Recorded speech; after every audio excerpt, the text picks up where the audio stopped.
इस वीडियो में बच्चों हम स्टार्ट करने जा रहे हैं एक नया टॉपिक जिसको हम सेल बोलते हैं या बैटरी। हालांकि दोनों अलग चीज़ें हैं, तो मैं उसके बारे में आपको बताता हूँ। सबसे पहले मैं कुछ पॉइंट्स मैंने लिखे हैं वो मैं आपको समझाता हूँ पढ़ के। Cell is a device which converts chemical energy into electrical energy. हमने ये बचपन में डेफिनेशन पढ़ी है, बचपन यानी 10th क्लास में हमने ये पढ़ा है डेफिनेशन कि cell converts chemical energy into electrical energy. हम जानते हैं कि सेल के अंदर इलेक्ट्रोलाइसिस होता है और वो इलेक्ट्रोलाइसिस से पोटेंशियल डिफरेंस बनता है और उससे करंट इंड्यूस होता है।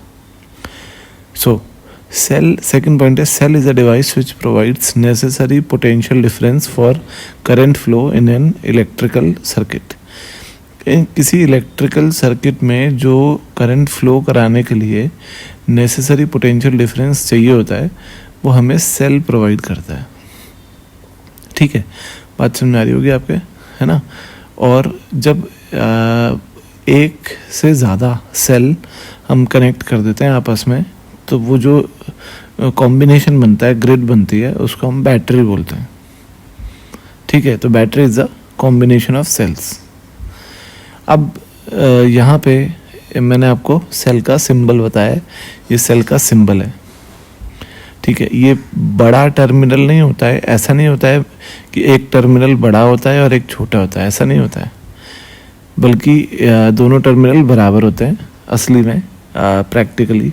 पर ये बड़ा इसलिए बनाते हैं क्योंकि इसका पोटेंशियल हाई है और ये छोटा इसलिए बनाते हैं क्योंकि इसका पोटेंशियल लो है, और बीच में एक लगा देते हैं ये रेजिस्टेंस। तो ये कोई रेजिस्टेंस होता नहीं है असल में, मतलब कोई लगा नहीं होता है अलग से, ये तो इंटरनल रेजिस्टेंस होता है। क्यों होता है ये मैं आपको आगे बताऊंगा। अब ये सेल का मैंने जो प्रैक्टिकल डायग्राम है वो ये है कि अंदर इलेक्ट्रोलाइटिक सॉल्यूशन है, आयंस का सॉल्यूशन, और फिर से बोल रहा हूँ कोई रेजिस्टेंस नहीं है। ये जो इलेक्ट्रोलाइटिक सॉल्यूशन है इसकी वजह से ये रेजिस्टेंस होता है, इसको इंटरनल रेजिस्टेंस बोलते हैं। कोई तार नहीं जुड़ा हुआ है, है ना, ये आप मत सोचना कि कोई तार है। और ये एक एनोड है, ये कैथोड है। केमिस्ट्री में उल्टा बोलते हैं, तो ये मत बोलना कि सर आप उल्टा बोल रहे हो। प्लस को एनोड बोलते हैं फिजिक्स में और माइनस को कैथोड बोलते हैं, केमिस्ट्री में उल्टा बोलते हैं। ये एक्सटर्नल रेजिस्टेंस है, ठीक है। और हम सर्किट में इंटरनल रेजिस्टेंस को इग्नोर नहीं कर सकते हैं, इसीलिए हम सेल का इंटरनल रेजिस्टेंस सेल से बाहर बनाते हैं। दिख रहा है आपको? ठीक है, ये एक बात हो गई। अगली बात की इलेक्ट्रोमोटिव फोर्स, ईएमएफ। ये क्या होता है? Actually EMF is a necessary potential difference required to move the electrons in a circuit. इसका नाम से ही पता चल रहा है कि इलेक्ट्रोमोटिव फोर्स, एक्चुअली फोर्स नहीं होती है, ये पोटेंशियल डिफरेंस होता है, पर क्योंकि इसके वजह से ही इलेक्ट्रॉन्स सर्किट में मूव करते हैं इसलिए इसको हम फोर्स बोल देते हैं। है ये पोटेंशियल डिफरेंस, यूनिट है इसकी वोल्ट्स। तो EMF is actually the necessary potential difference which is required to move the electrons in the circuit. This is electromotive force, या इलेक्ट्रिसिटी को मूव करने के लिए जो फोर्स चाहिए। ईएमएफ का टेक्निकल डेफिनेशन आपको लिखना है, जो मैं आगे समझाऊंगा आपको, कि EMF is also defined as terminal potential difference of cell when no current is exchanged with it.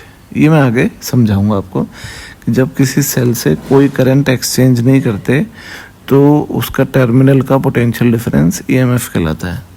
ठीक है, अब जो सेल के अंदर होता है वो इलेक्ट्रोलाइटिक सॉल्यूशन होता है, और जैसे लेड एसिड वो आते हैं सेल्स, उसके अंदर इलेक्ट्रोड्स में लेड यूज़ करते हैं, और इलेक्ट्रोलाइटिक सॉल्यूशन H2SO4 होता है डाइल्यूटेड, जिसमें 38% H2SO4 होता है और बाकी वाटर होता है।